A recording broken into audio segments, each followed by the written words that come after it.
Pushpa aunty live on है। अच्छा, start करो। हाँ। अक्षय उजाड़, दिव्य प्रकाश, अध्यात्म के सूर्य आचार्य प्रवर के चरणों में शत शत वंदन। ममता की मंदाग्नि, वात्सल्य की प्रतिमूर्ति, असाधारण साध्वी प्रमुखा श्री जी के चरणों में भाव भरा नमन। अखिल भारतीय तेरापंथ महिला मंडल के तत्वावधान में तत्व मंथन की ये दूसरी कार्यशाला आयोजित होने जा रही है। इसका विषय है लोक।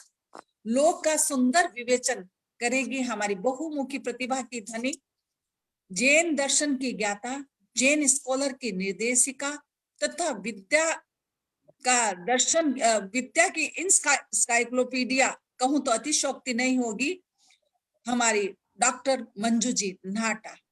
आप किसी परिचय का मोहताज नहीं है, फिर भी आपके बारे में कुछ कहना मैं खुद को गौरवान्वित महसूस करती हूँ। आपने बीए, एमए, पीएचडी की कर रखी है और आपके निर्देशन में 2 बैच जैन स्कॉलर के पूरे हो चुके हैं, तीसरा बैच अभी चल रहा है। आपकी प्राकृत, संस्कृत, द्रव्य मीमांसा, ज्ञान मीमांसा, आगम पर अच्छी पकड़ है। धन्य हो गया यह तेरापंथ समाज, जिसमें अब तक 28 जैन स्कॉलर तैयार हो चुके हैं और 27 तैयार हो रहे हैं। यह हमारे समाज के लिए, हमारे तेरापंथ धर्म संघ के लिए एक बहुत बड़ी उपलब्धि है। हमने आपसे रिक्वेस्ट की कि भाई आप इतने ज्ञान के भंडार हैं और हमारे अखिल भारतीय से सैकड़ों बहनें जुड़ेंगी, आप महीने में 1 क्लास हमारी जरूर लीजिए, कोई भी विषय पर प्रशिक्षण जरूर दीजिए। और आपने सहर्ष स्वीकार किया। तो ये आज दूसरी कार्यशाला है। पहली कार्यशाला में आपने महाविद्य क्षेत्र पर प्रशिक्षण दिया था, बताया था, और ये आज है लोक। मैं ज्यादा न समय नष्ट करके ज्यादा से ज्यादा हम मंजू भाई को सुनने चाहेंगे, तो मैं रिक्वेस्ट करती हूँ मंजू भाई से कि आप लोक के बारे में हमें बताएं। सम्मान्य जैन स्कॉलर निर्देशिका डॉक्टर मंजू जी नाटा।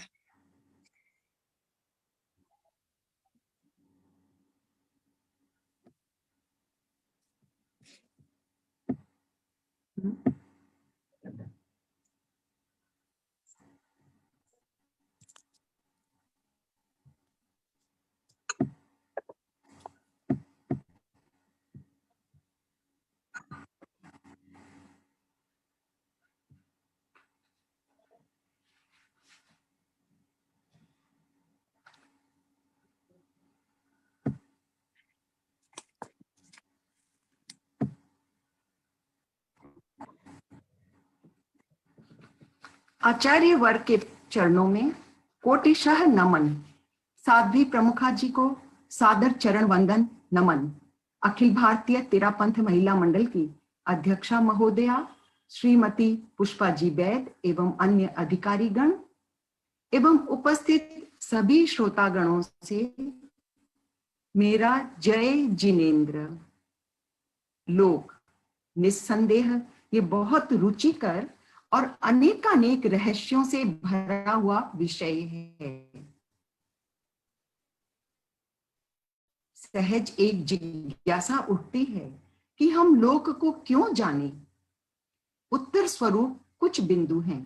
जैन धर्म आत्मा है। इसका अर्थ हुआ कि आज हम जिस रूप में हैं, इससे पहले हम अनंतानंत रूपों में और अनेक क्षेत्रों में यात्राएं कर चुके हैं। अतः हमारी अतीत, वर्तमान और भविष्य की यात्राओं को अथवा उसके बारे में परिज्ञान करना केवल भूगोल के ज्ञान से ही संभव है। दूसरा बिंदु, इस पूरे लोक में हमारा अंतिम आनंदमय रुचिकर स्थान कौन सा है, उसे जानें और अपनी जीवन यात्रा का लक्ष्य फिक्स करें और उस ओर अपने कदम बढ़ाएं, पुरुषार्थ करें। तीसरा बिंदु, शांत सुधारस नामक पुस्तक में उपाध्याय विनय विजय जी द्वारा 12 भावनाएं वर्णित की गई हैं उनमें एक है लोक भावना। इस भावना का मर्म हम लोक के परिप्रेक्ष्य में ही जान सकते हैं। लोक भावना का चमत्कार देखिए। गंगा नदी के तट पर बाल तप करते हुए शिव राजर्षि को विभंग ज्ञान उत्पन्न हुआ और वे 7 द्वीप और 7 समुद्र देखने लगे और कहने लगे 7 द्वीप 7 समुद्र हैं, इसके बाद कुछ नहीं। एक दिन भगवान महावीर की वाणी उनके कानों में पड़ी कि जम्बू द्वीप से स्वयंभू रमण द्वीप समुद्र तक असंख्य द्वीप समुद्र हैं। तब वे गहन चिंतन में डूब गए और उस चिंतन के फलस्वरूप उनका विभंग ज्ञान नष्ट हुआ और वे भगवान महावीर के पास जाकर दीक्षित हो गए। लोकानुप्रेक्षा के परिप्रेक्ष्य में सतत ध्यान एवं अनुचिंतन करने से उन्हें केवल ज्ञान प्राप्त हुआ। यह है लोकानुप्रेक्षा की सर्वोच्च उपलब्धि। अब हम इस दर्शन की मुख्य विशेषता को जानेंगे। देखिए, जैन दर्शन में लोक के साथ साथ अलोक को भी स्वीकार किया गया है, जबकि अन्य दर्शनों में अलोक का कहीं नामांकन भी नहीं मिलता है। इसका कारण है कि जैन धर्म की पृष्ठभूमि है अनेकांत दर्शन, जो पक्ष के साथ प्रतिपक्ष को भी स्वीकार करता है। अलोक एक सुशीर गोले के समान है, पोले गोले के समान, और इसके सामने लोक बहुत छोटा एक बिंदुवत है। अलोक जीव द्रव्य का अलोक अजीव द्रव्य का देश है, जबकि लोक जीव और अजीव से संयुक्त आकाश है। अलोक को अजीव द्रव्य का देश कहने के पीछे कारण है कि अलोक में जो आकाश है वह परिपूर्ण आकाश नहीं है, वह मात्र अलोकाकाश है। लोक में लोकाकाश है और दोनों आकाश मिलकर परिपूर्ण आकाश होते हैं। अलोक में गति तत्व नहीं है, वह रुक्ष है। कोई महर्धिक देव यदि लोकांत में खड़ा होकर अपने हाथ और पांव पसारना चाहे तो वो अलोक में अपने हाथ और पैर नहीं फैला सकता है, कारण अलोक में धर्मास्तिकाय अधर्मास्तिकाय नहीं है। चित्र में आपको दिखलाई दे रहा है कि अलोक में लोक है, लेकिन ध्यान रखें, न कभी लोक अलोक में समाविष्ट होगा और न ही कभी अलोक लोक में समाविष्ट हो सकता है। लोक और अलोक दोनों ही एक शाश्वत भाव हैं, वे सदैव थे, हैं और रहेंगे। अब एक प्रश्न उठता है कि क्या लोक अनादि अनंत है? हाँ, जैन धर्म के अनुसार न तो इसकी कभी शुरुआत हुई थी और न कोई प्रलय स्वरूप कभी इसका अंत होगा। It has neither any beginning nor any end. Aristotle भी stated. जैन दर्शन के अनुसार लोक किसी के द्वारा रचा हुआ नहीं है, इसका कोई सृष्टिकर्ता नहीं है, क्योंकि जो ही हम यह कहें कि यह जगत ईश्वर के द्वारा बनाया गया है, जैसा कि वेदांत आदि अन्य दर्शन मानते हैं, तो सीधा प्रश्न उठेगा कि फिर ईश्वर को किसने बनाया? यदि कोई उस प्रश्न का उत्तर दे कि अमुक ने ईश्वर को बनाया, तो पुनः प्रति प्रश्न है कि उस अमुक को किसने बनाया? इस प्रकार एक अनवस्था दोष का प्रसंग उपस्थित हो जाता है। स्टीफन हॉकिंग्स भी इस मत से ही सहमत हैं कि लोक का कोई भी सृष्टिकर्ता नहीं है। अब हम लोक की परिभाषा को जानें। षड द्रव्यात्मको लोकः, अर्थात लोक में 6 द्रव्य हैं। धर्मास्तिकाय, अधर्मास्तिकाय, आकाशास्तिकाय, पुद्गलास्तिकाय, जीवास्तिकाय और काल। धर्मास्तिकाय, यह चलते हुए को कोई गति कर रहा है तो उसके लिए सहायक है। कैसा सहायक? कि उदासीन सहायक। बैठे हुए को धक्का मारकर ये चलाएगा नहीं, लेकिन चलते हुए के लिए जरूर सहायीभूत प्रूफ हो जाता है। ये मीडियम ऑफ मूवमेंट है। ठीक इसका प्रतिपक्ष है अधर्मास्तिकाय। अधर्मास्तिकाय किसी भी वस्तु, पदार्थ या जीव को स्थित या स्थिर रहने को तो उठा, किसी चलते हुए को पकड़कर बैठाएगा नहीं और बैठे हुए के लिए सहायक सिद्ध अवश्य होगा। धर्मास्तिकाय, अधर्मास्तिकाय ये दोनों ही अलोक में नहीं है, केवल लोक में है। आकाशास्तिकाय, आकाश को कहते हैं। आकाश सभी को अवगाहन देता है, स्थान देता है। प्रत्येक वस्तु आकाश में ही है। आकाशास्तिकाय लोक में भी है, अलोक में भी है।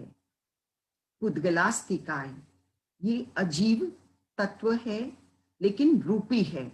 इन 6 तत्वों में मात्र पुद्गलास्तिकाय ही रूपी है। यदि हम पुद्गलास्तिकाय को पूरे लोक में से निकाल दें तो संभवतः इस लोक में देखने लायक कोई भी वस्तु न रहेगी। यह पूरा लोक अदृश्यमान हो जाएगा। इसके पश्चात है जीवास्तिकाय। जीव, चेतन द्रव्य ये केवल लोक में है। लास्ट काल। काल समय को कहते हैं। यह 2 प्रकार का होता है, व्यवहारिक काल और नैश्चयिक काल। व्यवहारिक काल केवल अढ़ाई द्वीप, मनुष्य क्षेत्र या कह दें समय क्षेत्र उतने ही स्थान में है।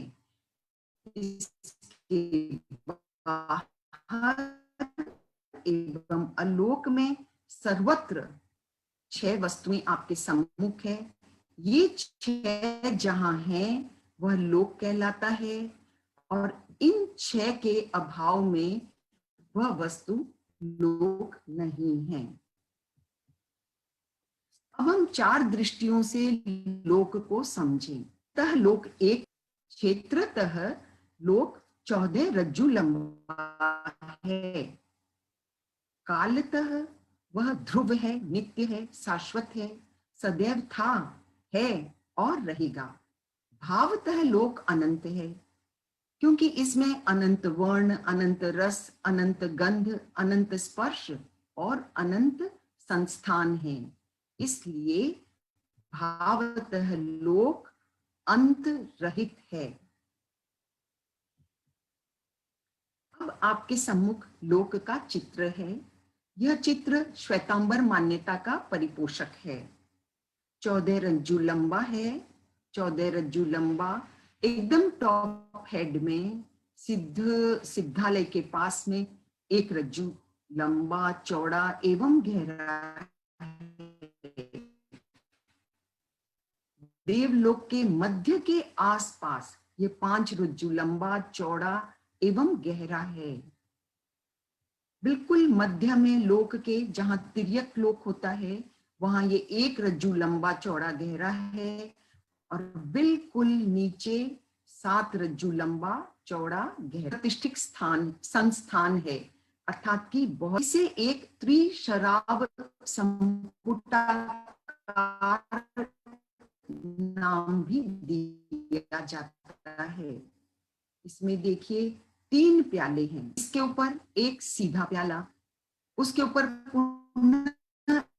एक उल्टा प्याला, इसलिए इसे त्रिशराव संपुटाकार भी कहा जाता है। यह दिगंबर मान्यता का लोक है।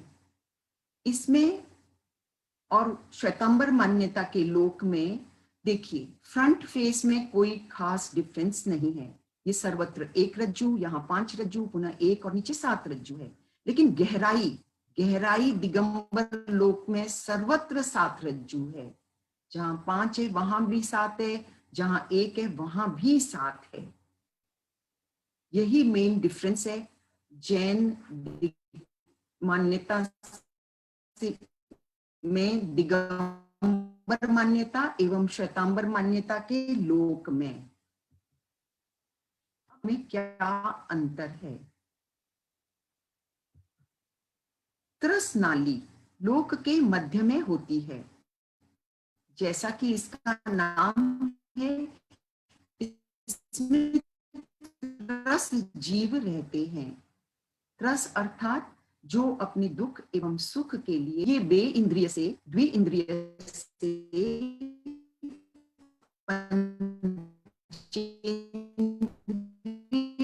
तक के जीव होते हैं और 14 रज्जु लंबी है। ये दिगंबर मान्यता में भी इसी साइज की मध्य में त्रसनाली होती है और श्वेतांबर मान्यता में भी त्रसनाली का साइज वही है।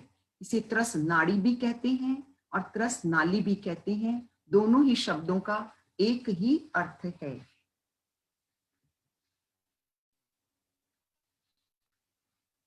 मैं आपको खंडूकाकार लोक दिखा रही हूं। जनरली आप लोक का यह शेप नहीं देखते हैं। एक्चुअल में लोक खंडूक के आकार का ही है। 4 खंडूक एक रज्जु के बराबर होते हैं।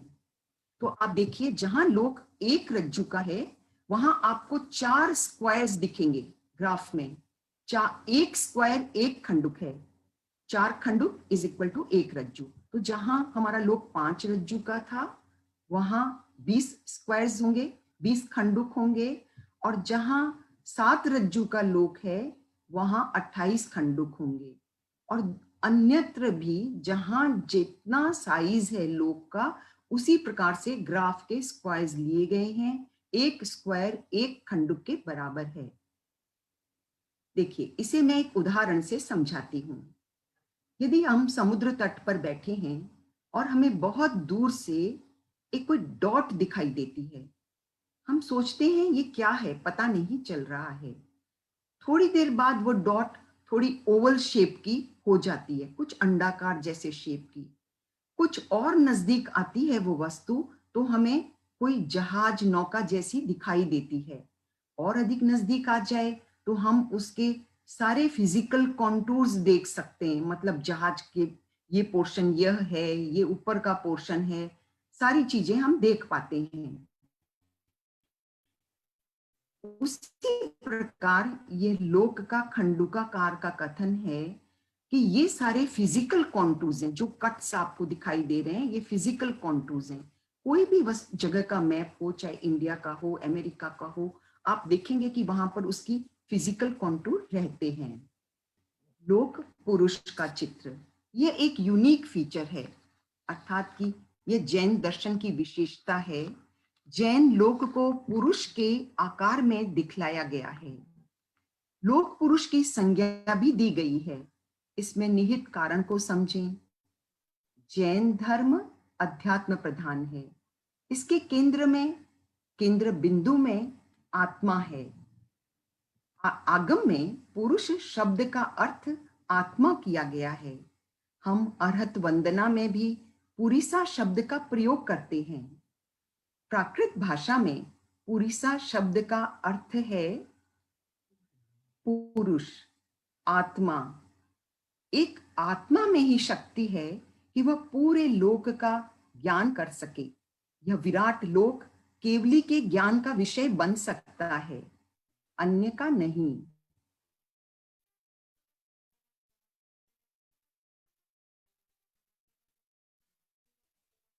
इससे जैन दर्शन की मार्मिक मुख की कल्पना कर लें तो यह कोहनी का स्थान, यदि कोई कमर में हाथ देके कोई व्यक्ति खड़ा हो तो, और फिर नीचे जैसे पांव फैला के खड़ा है।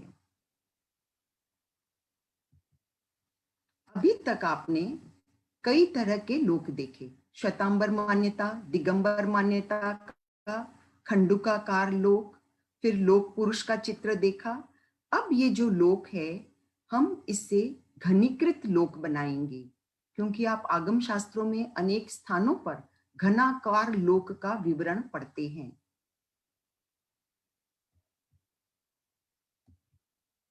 ये लोक का ही भाग था, इसे हमने इस प्रकार रखा। इसके पश्चात इसी भाग को हम बाईं तरफ ले जाएंगे। अब ऊपर का भाग, इधर का भाग इधर आया और एक रेक्टेंगल बॉक्स बन गया। अब देखिए, इस भाग को हम नीचे ले आएंगे। ये पूरा एक स्क्वायर बॉक्स बन गया। यहां आपको इसकी गहराई नहीं दिख रही है, केवल हम दो लंबाई और चौड़ाई देख पा रहे हैं, लेकिन ये गहरा भी होगा। तब क्यूब एक घनाकार लोक बन जाएगा।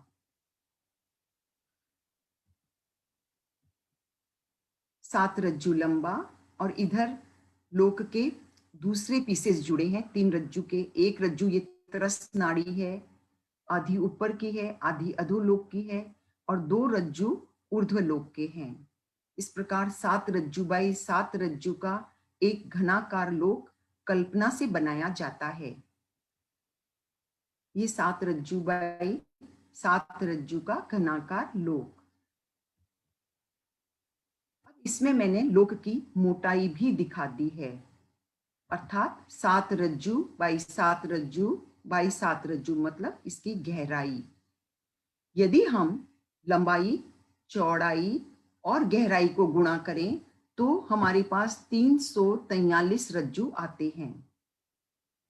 इसमें आप इस घनाकार लोक में देखेंगे आकाश प्रदेश की श्रेणियां हैं, जो स्ट्रेट लाइंस हैं। ये लंबी भी हैं और बाएं से दाएं जाती हुई भी हैं। ये आकाश प्रदेश की श्रेणियां हैं। श्रेणियां या तो वर्टिकल होती हैं या हॉरिजॉन्टल होती हैं। आप सब तरफ देखेंगे आकाश प्रदेश की श्रेणियां हैं। अब हम सपोज करें कि एक श्रेणी में 100 आकाश प्रदेश हैं, तो यदि प्रतर श्रेणी हो, अर्थात 100 इंटू 100 लंबाई इंटू चौड़ाई, तो उसमें 10,000 आकाश प्रदेश पाए जाएंगे। फिर हम एक असत कल्पना से ही पुनः सोचें कि वह श्रेणी 100 लंबाई, 100 चौड़ाई और 100 गहराई वाली हो, तो 100 into 100 into 100 is equal to 10 lakh आकाश प्रदेश वाली ये श्रेणी या ये वर्ग कहलाएगा। अब प्रश्न उठता है कि हम लोक को घनीकृत क्यों बनाते हैं। देखिए, जब जीवों का माप जानना हो कि भाई कितने जीव हैं, प्रमाण जानना हो, परिमाण जानना हो, क्वांटिटी जाननी हो, तो आकाश प्रदेश की श्रेणियों से ही उसकी गणित बतलाई जाती है। तब घनाकार लोक की ही कल्पना की जाती है। इसके पश्चात हम देखें कि यह लोक 3 भागों में है। एक ऊर्ध्वलोक है जहां देवस्थान है, सौधर्म से शुरू होकर के सारे वैमानिक देव, ग्रेव्यक, अनुत्तर विमान और सिद्धशिला के सिद्ध मुक्त जीव सभी ऊर्ध्वलोक में हैं। ऊर्ध्वलोक में जो द्रव्य परिणमन है वह प्रायः शुभ है, इसलिए सारे ही शुभ शुभ ऊर्ध्वलोक में रहते हैं। मध्य लोक में द्रव्य का परिणमन मध्यम है, यहाँ तिर्यक लोक है। और अधोलोक में द्रव्य का परिणमन प्रायः अशुभ है, अतः यहाँ 1 से लेकर 7वीं नरक है। ये जो 3 भाग हैं ये कल्पना से किए गए हैं। अब इन तीनों ही भागों के लोक, तीनों ही लोकों के, अधोलोक, ऊर्ध्वलोक और मध्य लोक के, यदि हम प्रथम वर्ण लें और उनकी संधि करें अ उ म की, तो हमें ओम बीज मंत्र प्राप्त होता है। ओम बीज मंत्र बहुत ही शक्तिशाली है। इसमें तीनों लोकों का ज्ञान निहित है, इसीलिए हम ओम को अनेक मंत्रों के साथ जोड़कर और इसका जाप भी करते हैं। ओम एक ऐसा बीज मंत्र है जो केवल जैनों में ही नहीं, अन्य दर्शनों में, अन्य क्षेत्रों में भी आदर के साथ लिया जाता है, आंका जाता है, चित्रित किया जाता है। लेकिन सबका ओम लिखने का तरीका अपना अपना है। ये देखिए, ये ब्रह्मा ओम, इसके बाद ये विष्णु ओम या इसे बंगला ओम भी कहते हैं। तदुपरांत शैव ओम, ये तिब्बत देश में प्रचलित ओम है, और ये चाइनीज ओम, चाइना में। इस प्रकार ओम इतने ही नहीं और भी अनेक प्रकार से लिखे और चित्रित किए जाते हैं। जैन ओम इस प्रकार लिखा जाता है। मेरी छोटी सी आपको इतना ही मैं कहना चाहूंगी कि आप कभी भी ओम का प्रयोग करें तो इस शैली में लिखने का प्रयास करें। ये जैन शैली में लिखा हुआ ओम है। समय हमारा पूरा हो गया है और आप सबको बहुत बहुत हार्दिक धन्यवाद देती हूँ। अखिल भारतीय तेरा पंथ महिला मंडल को मैं जितना भी साधुवाद या धन्यवाद दूं कम है, कि वे मुझे ये सुअवसर देते हैं कि मैं अपनी भावनाओं को आपके सम्मुख प्रस्तुत कर सकूं।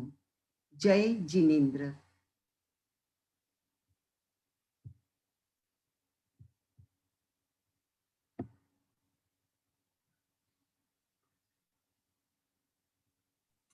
कोई बहना प्रश्न पूछ सके?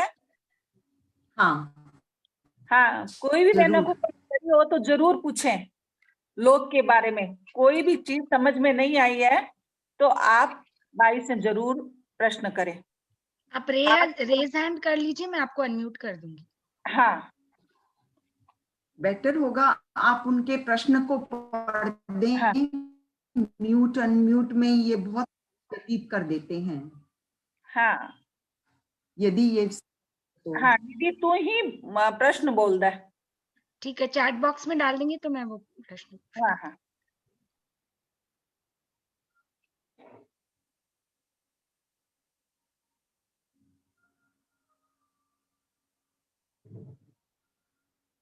वैसे लोक महाविद्य क्षेत्र से थोड़ा इजी था, इसलिए ज्यादा प्रश्न नहीं पूछ रही है बहने। आपका एप्लीकेशन था कि सरल कीजिएगा, इसलिए हाँ, मैंने सरल ही किया अपनी तरफ। हाँ, ठीक बात है भाई। पिछली बार थोड़ी बहनों को समझ में कम आया था।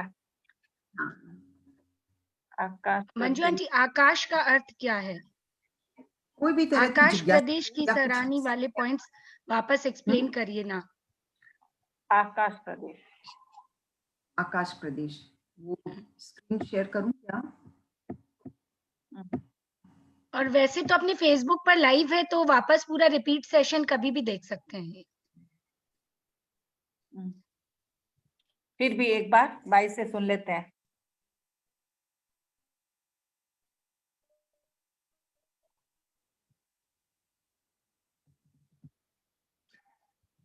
देखिए यहाँ दिखाई है, ये लंबी लंबी लाइंस हैं, ये आकाश प्रदेश की श्रेणियां हैं, एक एक श्रेणी है। ये लंबी भी हैं और ये आड़ी भी हैं, अर्थात कि बाएं से दाएं भी जा रही हैं, हॉरिजॉन्टल भी है, वर्टिकल भी है।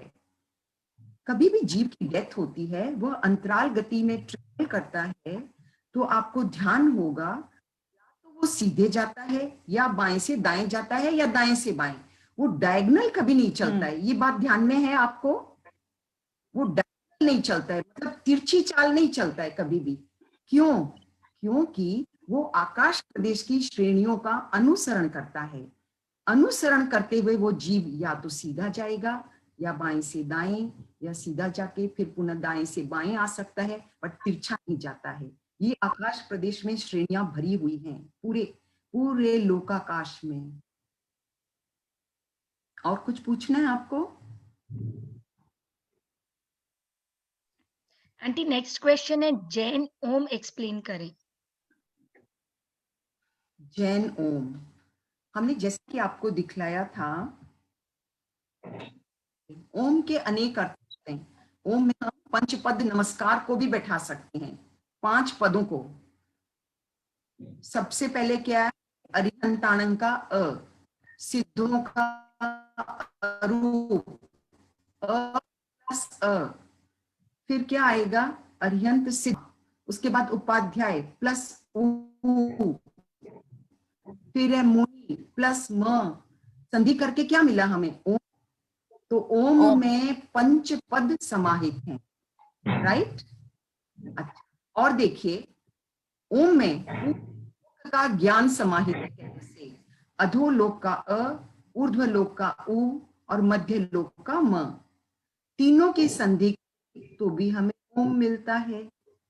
तो ओम बहुत ही शक्तिशाली बीज मंत्र है।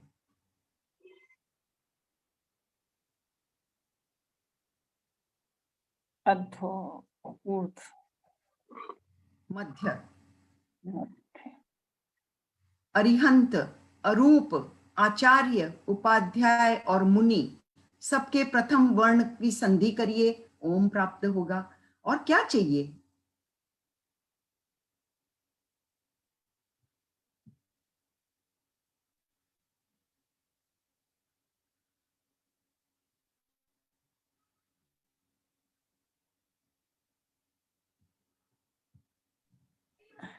जो हम, मेरा एक प्रश्न है मंजू भाई, कि हम रोज जो ओम लिखते हैं, ओम, वो न लिख के ये लिखना चाहिए क्या? लेकिन ये कभी बिल्कुल, कोई यही तो कॉपी में ऐसे लिखा हुआ नहीं मिलता कि ओम महाविद्यालय, मिलेगा।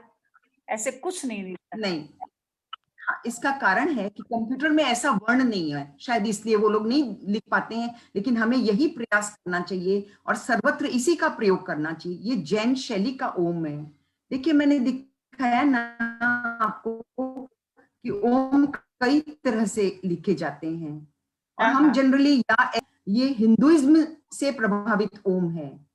लेकिन जब हमारे पास स्वयं जैन शैली का ओम है, तो हम क्यों नहीं उसका प्रयोग करें? ये बुद्धिस्ट में, तिब्बत में ये प्रयोग होता है, चाइना में ये ओम है। हमें इस ओम का प्रैक्टिस करनी चाहिए। प्रैक्टिस करते ही आपकी यही ओम हाथ में बैठ जाएगा, और आप कोई भी कार्य शुरू करें, मंगल कार्य, उससे पहले आप उस पत्र पर ओम लिखते हैं तो कोशिश करें ऐसा ही ओम लिखें। आंटी, लिखने का स्टाइल बताएं। नेक्स्ट क्वेश्चन बताऊं? अभी स्टार्ट फ्रॉम हियर, यहां से ऐसे करके इसको ऐसे ले गए, फिर यहां ऊपर ये लाइन खींची, और यहां इसके ऊपर एक इतना दिया और चांद बनाया। अदरवाइज आप ऐसे भी बना सकते हैं, पहले ये लाइन की, फिर इससे यहां ये बनाया, न जैसा बना दिया, और यहां एक लाइन खींची। बहुत इजी है, जब तक हम करते हैं तब तक ही लगता है। ये देखिए, यहां से शुरू करके भी आप ऐसे कर सकते हैं, और फिर इसको ऊपर आगे बढ़ाया और ऊपर एक रेखा खींची, और यहाँ चंद्र बिंदु। इस पर हम 3 डॉट्स भी लगा देते हैं, कभी एक डॉट है, उसमें फर्क नहीं पड़ेगा। ऐसे तो इजी है। नेक्स्ट क्वेश्चन है आंटी, एक जीव एक समय बस में एक बार कितने हाथ रज्जु, में बैठने, एक जीव एक समय में कितने रज्जु का क्या चीज? ट्रैवल कर सकता है? नेक्स्ट क्वेश्चन है। 14 रज्जू। 14 रज्जू वो एक समय में जा सकता है, जैसे एक समय में वो इतना ट्रेवल कर सकता है, कोई मना नहीं है, एक समय में। एक और समय चंद्र बिंदु का क्या मतलब है? कौन से? ओम वाले चंद्र बिंदु का? हाँ, यस यस। ये जो ओम वाली चंद्र बिंदु है, देखिए, चांद मन का प्रतीक है, चांद मन का प्रतीक है, और इस पर बिंदु देके एकाग्रता का प्रतीक हो गया। ये चांद विथ डॉट, एकाग्रता, मन को स्थिर करना सबसे टफ है। चांद से मन बहुत प्रभावित होता है। आप देखेंगे कई को भी सुसाइड करते हैं, कुछ भी होता है ना, ये चतुर्दशी, पूर्णिमा या अधिक होता है। उसी को यदि हम एकाग्र चित्त कर लिए, उसे स्थिर कर दिए, तो यह एकाग्रता, और ओम का जाप है तो उसके साथ एकाग्रता तो सबसे अधिक आवश्यक है। अच्छा,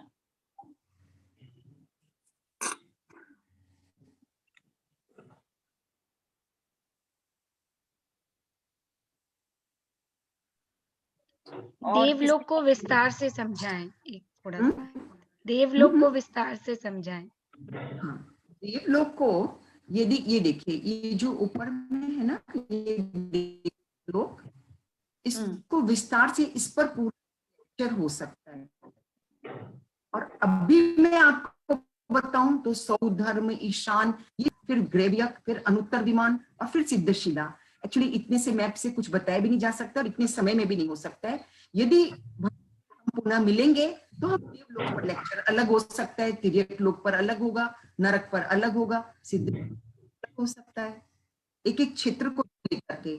हमने वैसे ही कुछ प्लानिंग की थी, पुष्पा जी ने कहा था हर महीने रखने को, तो मैंने मध्य से शुरू किया, बिल्कुल महाविद्य से, क्योंकि जब हम कोई अर्घ्य करते हैं, हाथ जोड़ा, फिर यों गए और पुनः ऐसे दिया, अर्घ्य ऐसे दिया जाता है ना, तो मध्य से शुरू कर लोक को, आज लोक का वर्णन किया, आउटर लोक का, पुनः हम इसके भीतर में एक एक चीज को एक्सप्लेन करेंगे इन डिटेल। पूरा फिर देवलोक होगा, तब केवल देवलोक, सिद्धशिला तो ओनली सिद्धशिला और सिद्ध, उसी प्रकार नरक। नेक्स्ट क्वेश्चन है, दिगंबर परंपरा में लोक की मोटाई एवरीवेयर 7 रज्जु है, श्वेतांबर परंपरा में यह कितनी है? हाँ,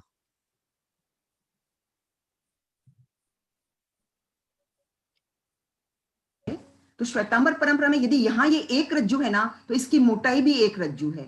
देवलोक के स्थान पर जहां ये 5 रज्जु है, वहां इसकी मोटाई भी 5 रज्जु है। पुनः तिर्यक लोक में 1 रज्जु मोटाई, माने मोटाई डिफर करती है श्वेतांबर मान्यता में, और दिगंबर मान्यता में सर्वत्र एक जैसी रहती है, और नीचे पुनः 7 रज्जु की गहराई है। ये देखिए, दोनों पिक्चर एक साथ देखने से आपको स्पष्ट हो जाएगा कि दोनों में क्या डिफरेंस है।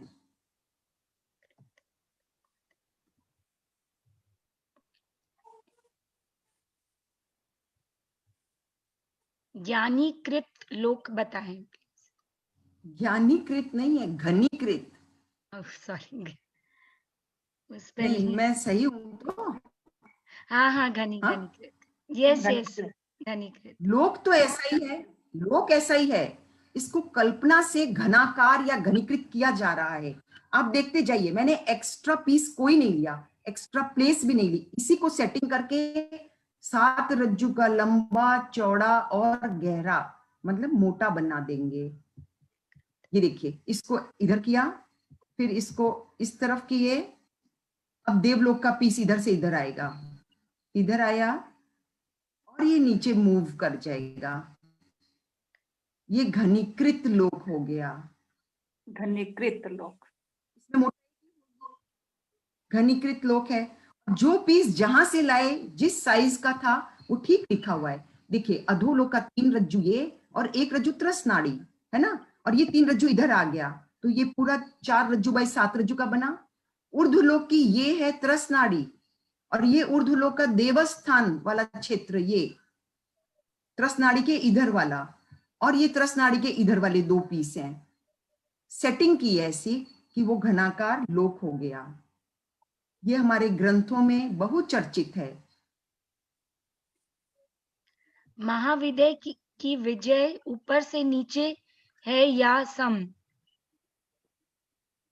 पश्चिम महाविद्य की 2 विजय ऊपर से नीचे जाती है, ढाल की तरह। पूर्व महाविद्य की सम है, और सब समान।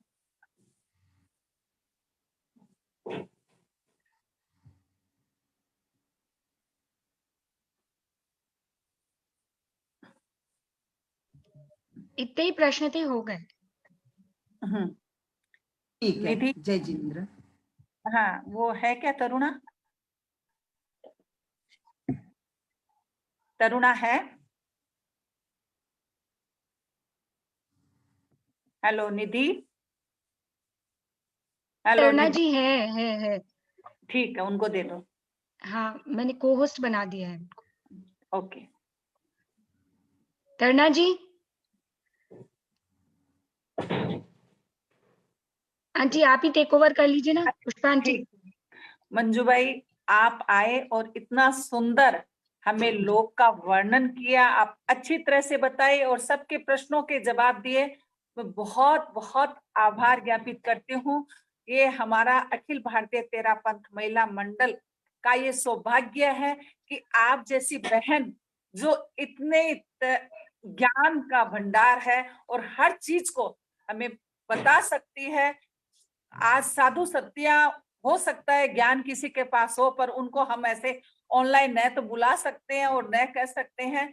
तो ये आज मैं अपना सौभाग्य मानती हूँ कि हमारी कितनी सारी बहनें आज आपसे ये जो गूढ़ बातें हैं, और तो किताबों में हम लेख बहुत पढ़ लेते हैं, पर ये गहरी बातें होती है वो पढ़ भी लेते हैं तो समझ में नहीं आती, तो आप बाकायदा चित्रों द्वारा हमें समझाते हैं, तो बहुत अच्छा लग रहा है। मैं बहुत बहुत आपके प्रति आभार ज्ञापित करती हूँ, पूरी नारी समाज की ओर से आपके प्रति कृतज्ञता ज्ञापित करती हूँ और ये आशा करती हूँ कि आप हर महीने आप ऐसे ही समझाते रहिए।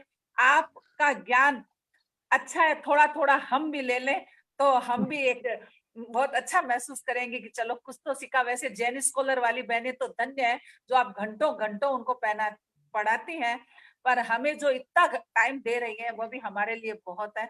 बहुत बहुत अखिल भारतीय